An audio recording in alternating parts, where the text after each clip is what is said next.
media.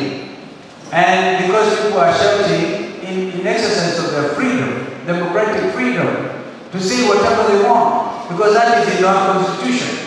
Huyu jamaa anaitwa Faruk Kibet anapiga picha, anataka Mutula huyu, ila anataka kutuma ile masubaru yakashike watu kwa elimu na watu wa Renyenjes, wherever young people are shouting their freedom.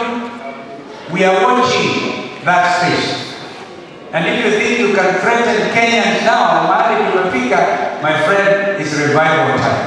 It is revival time.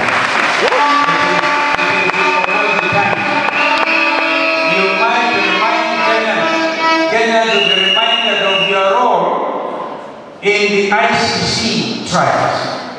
Because they know what people did. Let me not add beyond that. But we say, if it is true that is Faruk Kibet Akome. I know Faruk Kibet, tulikuwa tuna campaign against the bananas with him in a place called Chwele. Watu walitoka wakituma na wetao, my friend, who was not with us that time. Wacha tutoroke mimi na Faruk Kibet. So tulikuwa tunachekelea nani aliondoka kwanza.